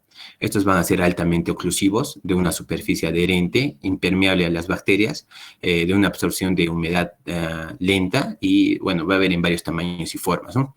Dentro de sus indicaciones, esta va a ser para heridas superficiales y profundas, heridas que requieren de humedad y tejido de granulación y para el desbridamiento autolítico. Dentro de sus ventajas, va a reducir el dolor, van a ser altamente oclusivos, se va a acoplar a la herida y puede dejarse hasta 7 días. También va a funcionar como una barrera contra bacterias y contaminantes, ¿no? Y bueno, dentro de las desventajas puede dejar residuos en la superficie de la herida. No va a ser recomendado con exudado, abundante, infección activa o heridas con trayectos fistulosos. Y también puede promover infección de anaerobios en algunos pacientes, ¿no? Y bueno, también puede promover el exceso de granulación y, bueno, el olor también se va a confundir con la infección, ¿no? Entonces, algunos productos va a ser el Duoden y el Tegasol. Siguiente, por favor. En cuanto a los apósitos de hidrogeles, va a ser un polímero en gel u hojas a base de glicerina o agua. También va a ser semipermeable, va a absorber microorganismos exudados o tejidos necróticos y va a estimular la cicatrización. Dentro de las indicaciones se da en desbridamiento autolítico, en heridas superficiales o profundas con exudado mínimo. Dentro de las ventajas va a promover un alivio en quemaduras o escoriaciones y puede usarse si hay infección. Pues se puede cambiar a diario o hasta 7 días, ¿no? Entonces, dentro de las desventajas, va a tener una absorción mínima. Si no se usa una película transparente, se va a secar muy rápido y puede causar incluso la maceración de la herida. Siguiente. Y bueno, y la cobertura semipermeable transparente, esta va a ser una película delgada de poliuretano, va a ser semipermeable y va a permitir también el intercambio de gas. Va a ser impermeable a líquidos y bacterias y puede permanecer sobre la herida hasta 14 días, ¿no? Entonces, las indicaciones va a ser heridas superficiales, protección de sitios intravenosos y de cobertura secundaria, ¿no? Junto con otros apósitos. Las ventajas va a ser una barrera contra contaminantes y bacterias y va a ser bien flexible, ¿eh? Y dentro de las desventajas es que no va a ser absorbente y puede acumularse el exudado permitiendo la maceración de las heridas y requiere bordes intactos de piel, ¿no? Entonces, algunos productos de estos tenemos el Opside y el Tegaderm. Siguiente. Ya, y bueno, los apósitos antimicrobianos, que estos van a crear una barrera antimicrobiana y la mayoría va a tener un amplio espectro bacteriano, ¿no? Entonces, dentro de sus indicaciones van a ser heridas colonizadas o infectadas, heridas agudas o crónicas, y sus ventajas puede usarse con otros apósitos y también se puede usar tanto en heridas secas como en húmedas. Dentro de sus desventajas va a ser que necesita cobertura transparente, la que vimos anteriormente, y los que contienen plata van a manchar la piel, ¿no? Y no están recomendados del todo igualmente. Siguiente, por favor. Bueno, pasando a otro tipo de terapia, vamos a tener la terapia de presión negativa, que a principios de los 90, Argenta y Morikaus introdujeron la terapia de presión negativa, ¿no? En su primera publicación en 1997. Entonces, va a consistir en un adhesivo con un tubo conectado a un recipiente de recolección y una fuente de vacío, como se puede ver en la imagen, ¿no? Entonces, el material de interfaz va a ser una esponja de poliuretano de poro abierto, hidrófobo, que tiene que sellar adecuadamente para mantener el vacío o el aire. ¿no es cierto? Y bueno, y así causando una desecación de esta, ¿no? Entonces, otros materiales que se utilizan son esponjas con alcohol polivinílico o gasas, ¿no? Y estos deben actuar como una interfaz para distribuir el vacío a lo largo de la herida y permitir que se eliminen fluidos, ¿no? Entonces, la presión negativa que se puede aplicar debe ser puede ser constante o intermitente, ¿no? Y se recomienda de una presión de 125 milímetros de mercurio hasta 175 milímetros de mercurio, ¿no? Y se va a requerir de cambios de cada 48 a 72 horas, ¿no? Entonces, dentro de los mecanismos de acción, aparte de funcionar como un apósito oclusivo, premiendo así la evaporación y la pérdida de calor, también va a permitir que el cambio de flujo, ¿no? Y va a incrementar la perfusión a la herida y el tejido circundante, ¿no? Que va a ser vital para que cicatrice la herida. Va a disminuir el edema y remueve las secreciones, y esto va a disminuir también la exposición a bacterias, citocinas inflamatorias y metaloproteínas que pueden contribuir a la formación de una herida crónica. Y también va a promover la contracción de la herida y la formación de tejido de granulación, ¿no?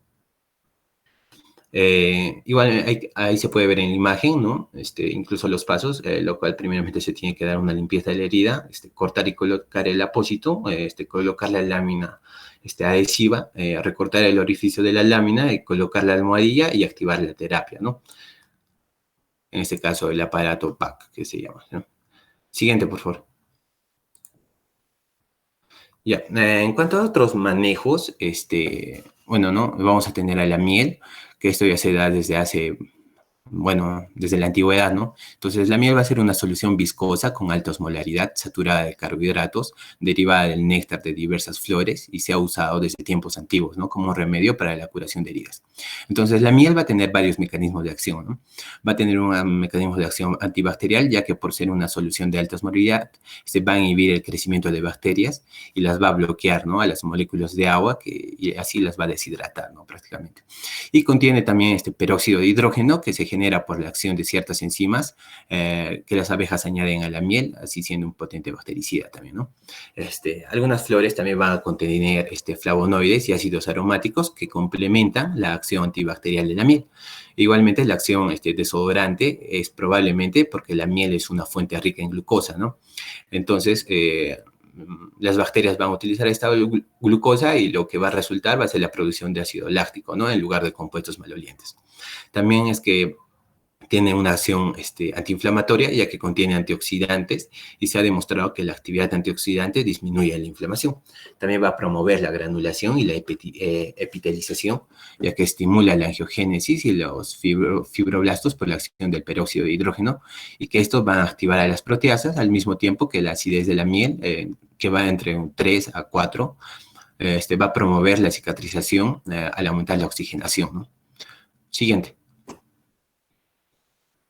Igualmente vamos a tener el aloe vera, que su uso medicinal se va a describir desde tiempos antiguos, y ha sido de diversos estudios para demostrar o no su eficiencia, ¿no? Entonces, esto va a contener una fracción de glicoproteínas que va a estimular a la proliferación de queratinocitos y su migración, así como también va a aumentar la expresión de receptores de fibronectina y el factor de crecimiento epidérmico, ¿no?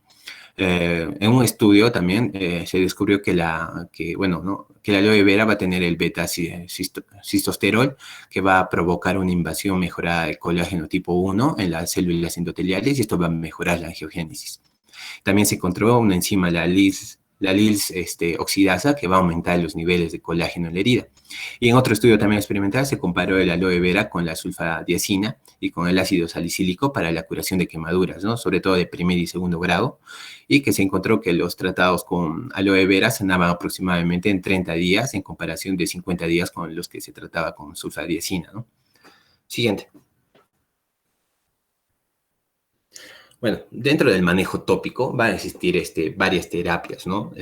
Complementarias, que pueden ser útiles para aumentar la cicatrización de la herida, ¿no? Entonces, después de abordar adecuadamente el desbridamiento del tejido necrótico, ¿no? Igualmente de la descarga de presión, la infección, la isquemia, ¿no? Entonces, van a existir varias terapias complementarias, ¿no? Que entre los cuales va a haber el factor de crecimiento derivado, ¿no? bueno, los factores de crecimiento, ¿no?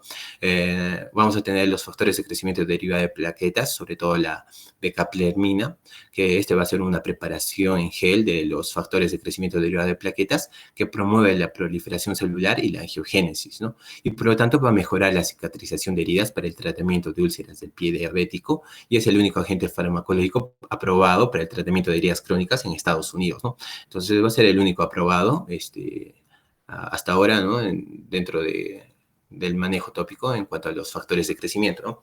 El factor de crecimiento epidérmico, en un estudio de úlceras venosas crónicas, la aplicación tópica del factor de crecimiento epidérmico recombinante humano se asoció con una mayor reducción de tamaño de la úlcera, ¿no? 7 frente al 3% y una mayor tasa de curación de la úlcera de un 35 frente a un 11% en comparación con el placebo, ¿no? Y el factor de estimulante de colonias de granulocitos y macrófagos, igualmente, ¿no? Bueno, se va a dar inyecciones intradérmicas del factor estimulante de colonias de granulocitos y macrófagos, y estos van a promover la cicatrización de úlceras crónicas en las piernas, ¿no? Incluidas las venosas, y se ha utilizado en varios tipos de heridas crónicas para promover la cicatrización. Siguiente. Bueno, vamos a tener también a los antisépticos y agentes microbianos, ¿no? Entonces, algunos antimicrobianos tópicos pueden estar asociados con beneficios potenciales en poblaciones de pacientes seleccionadas, ¿no? Entonces, en eso vamos a tener, ¿no?, a los antisépticos y agentes antimicrobianos a base de yodo, el cadexómero yodado, por ejemplo, el yodosorb, que va a ser un antimicrobiano que va a reducir la carga bacteriana dentro de la herida y va a estimular la cicatrización al proporcionar un ambiente húmedo para la herida. Igualmente, el yodo cadexómero es un bactericida, ¿no?, que para todas las bacterias gram positivas y gram negativas, y para las preparaciones tópicas va a existir cierta evidencia que sugiere que el cadexómero yodado genera tasas de curación más altas que la tensión estándar, ¿no? Pero probablemente solo se debe considerar su uso a corto plazo. Y bueno, también tenemos los antisépticos a base de plata. Si bien se sabe que la plata es bien tóxica para las bacterias, los apósitos que contienen platas no han demostrado beneficios significativos en comparación con otros apósitos tópicos para las heridas, ¿no? Igualmente vamos a tener a los betabloqueantes, sobre todo a los tópicos, que prácticamente los queratinocitos van a tener receptores beta-adrenérgicos y beta-bloqueantes, ¿no? Entonces esto puede influir en su actividad y va a aumentar las tasas de maduración y migración, ¿no? Entonces el uso de betabloqueantes sistémicos se ha estudiado en pacientes quemados y varios estudios de casos han presentado el uso de timolol tópico en heridas crónicas, ya que va a promover la migración de queratinocitos y la epitelización de heridas crónicas. Siguiente, por favor. Continuando, vamos a hablar sobre el manejo quirúrgico. Primeramente, empezando con el desbridamiento de las heridas. Vamos a ver que heridas que tienen tejido desvitalizado o contaminado con un material de sutura residual requieren desbridamiento antes de continuar el tratamiento de la herida.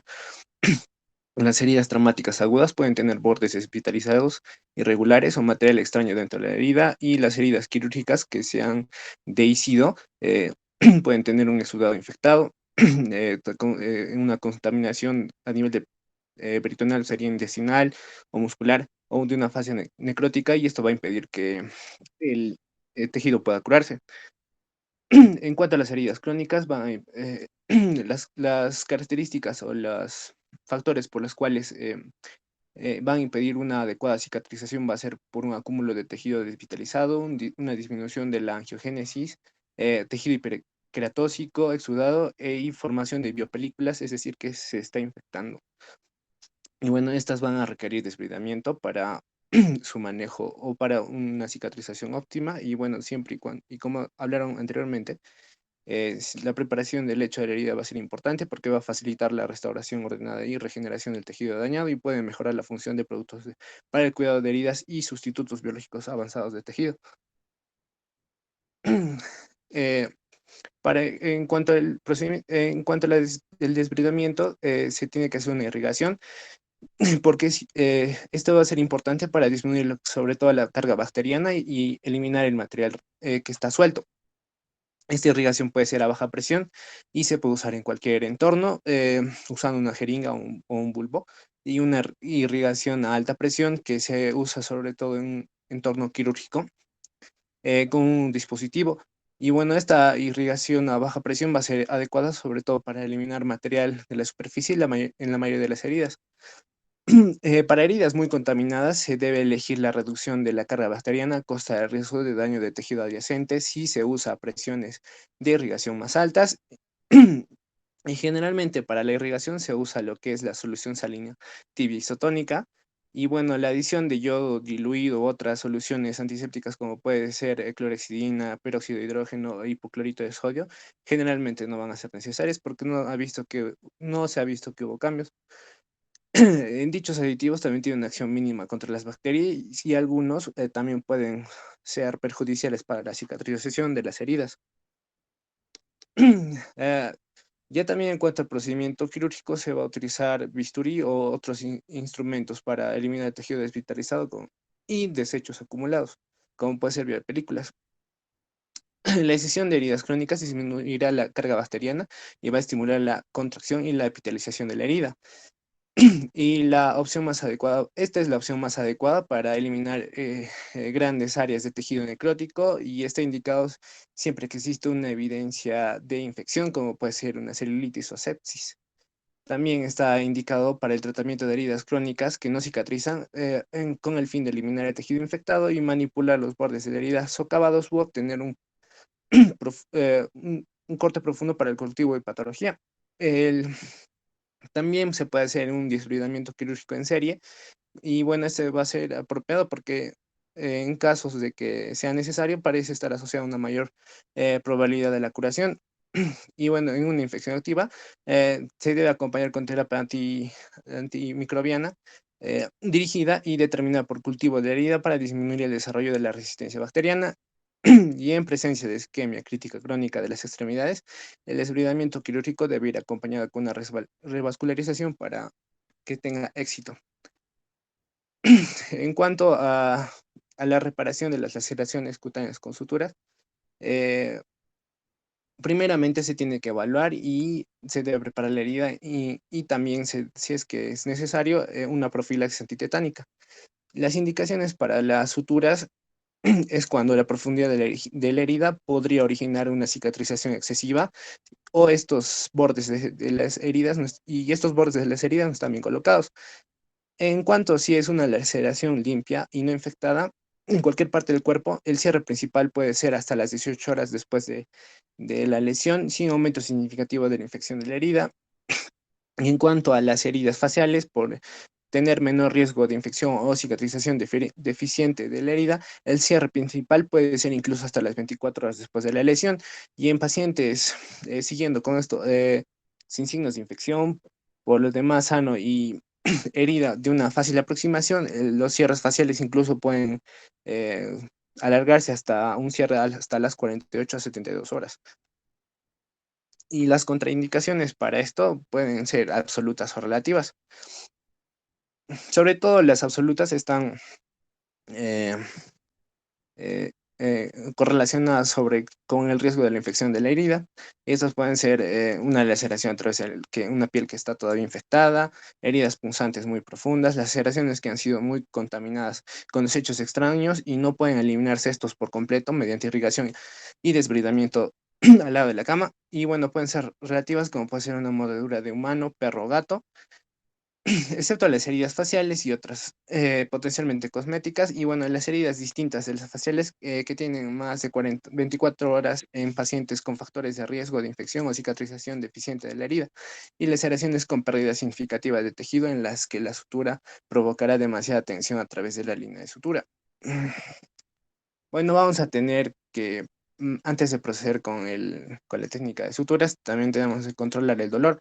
Y esto se consigue con la infiltración de anestesia local y va a ser eficaz sobre todo para controlar el dolor durante la reparación de la laceración. O también se puede sugerir lidocaína, epinefrina y tetracaína en lugar de la anestesia, sobre todo en los niños con laceraciones faciales o del cuero cabelludo sin complicaciones. Y bueno, una anestesia regional proporciona una anestesia local completa en los lugares seleccionados de la herida, y las intervenciones conductuales sobre todo es para aliviar la ansiedad y prevenir la necesidad de un procedimiento de sedación. Y si en caso estos tres procedimientos anteriores fuesen a fallar, se puede hacer una sedación mínima y también se debe recibir lo que es la anestesia local o regional. Y cuanto para el equipo, bueno, esto consta del equipo de protección personal, la analgesia, la anestesia, suministros de riego, bandeja de sutura, bisturí de número 10 o 15 y mango si es que necesita un desbridamiento afilado o una modificación de la herida. Y bueno, los tipos de sutura para la preparación de las laceraciones de la piel y membranas mucosas vamos a tener de varios tipos, como puede ser para un cierre superficial, que puede ser nylon, y esto esto no va a ser absorbible y bueno, su fuerza de tensión va a ser buena, o sea que se puede usar en lugares de alta tensión. Bueno, el polibutester también no es absorbible tampoco y también tiene una buena resistencia a la tensión. Y el polipropileno, que también no es absorbible y también tiene es una de las mejores para lo que es contra heridas de alta tensión. También el gas de rápida absorción, que sobre todo se puede usar para la cara y este sí va a ser absorbible. Y bueno, esto sobre todo no puede ser usado en heridas de altas tensiones. La poliglactina o Vicril, que esta también va a ser absorbible, también se puede usar en cuero cabelludo, laceración de piel debajo del yeso o férula. Y bueno, el gut crómico, que también puede ser usado para el cuero cabelludo, yema del dedo, y leche unguial también es absorbible. Vamos a tener también para lo que es el cierre profundo subcutáneo, que también puede ser el Vicril, el poliglecaprone 25, y también para mucosas, que puede ser el gut crómico y la poliglactina. Bueno, en cuanto a las técnicas de suturación, vamos a tener que la primera es el cierre percutáneo, que el manejo, que el procedimiento tiene que ser que la aguja penetre en 90 grados la superficie de la piel. Y bueno, el lazo que se haga dentro se sale y tiene un punto de salida, y el punto de salida ya también el otro borde de la herida va a ser el punto de entrada, y así consiguiendo un bucle completo o un punto completo. Y bueno, este tiene el borde, el lazo ancho, o sea, el lazo más ancho tiene que ser el que está debajo del profundo, más que sobre todo el superficial. Porque si es que, podemos ver en la figura C y D que si es que esto no se realiza correctamente, vamos a ver que no va a poder cicatrizar correctamente la herida. Por ejemplo, podemos ver en la C y en la figura D que la base del lazo profundo es muy estrecho. Y bueno, en cuanto se culmine el punto, bueno, se tiene que hacer los nudos, y puede ser un nudo cuadrado y otro que es el nudo de cirujano, que sobre todo el nudo de cirujano es cuando la sutura no es absorbible y el cuadrado cuando sí lo es. Y bueno, también el número de ataduras va a depender de esto, que pueden ser de 3 a 4 si es que es absorbible, de 4 a 5 si es que no es absorbible. Y una vez atado, el nudo se coloca a un lado o al otro de la herida para que el nudo no interfiera con la cicatrización de la herida. Y bueno, en cuanto a una laceración, se ve que cuando se usa un punto simple se tiene que, sobre todo, iniciar en la línea media, y luego se empiezan los siguientes puntos en lo que es a los laterales de la línea media, y luego se continúa hasta que se haya, sobre todo, completado o se haya logrado una alineación de la herida para que se pueda cicatrizar correctamente. Bueno, en cuanto al cierre dérmico, vamos a ver que este se usa sobre todo a nivel de la unión dermoepidérmica, y este sobre todo se usa con suturas no absorbibles. Hola. Ya, Juan Joseph, vamos a detenernos ahí. Esa parte yo les voy a enseñar cuando hagamos suturas, no se preocupen. Ya estamos casi a tiempo y tenemos compañeros que tienen clases con cardiovascular, creo, ¿no? Sí, Bueno, un doctor. pequeño comentario que el manejo de las heridas quirúrgicas, básicamente como su nombre lo dice, es en sala de operaciones en un tópico correcta y adecuadamente bien llevado.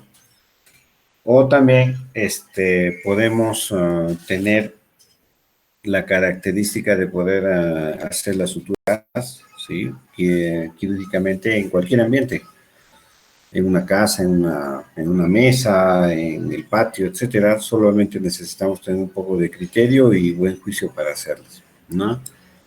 El manejo de las heridas en forma conservadora, todos los tipos de apósitos, entre comillas, nos sirven, y todos los tipos de apósitos también, entre comillas, no nos sirven. Por lo tanto, el criterio para la curación o el tratamiento de heridas cuando no es quirúrgico y estamos en una situación conservadora va específicamente a la experiencia que nosotros tengamos en el manejo de las heridas. No pensemos que todas las heridas deben manejarse con alginato, no todas las heridas deben manejarse con sulfadacina, no todas las heridas deben manejarse con furacil, no todas las heridas deben manejarse con X, Y, Z cosas, no. ¿Ok? El criterio les va a dar la experiencia, pero para lo que vamos a hacer ahora es que el manejo correcto de una herida es limpieza con agua y jabón. Muchos antisépticos en la herida pueden ocasionar que las bacterias cambien su pH y se vuelvan agresivas.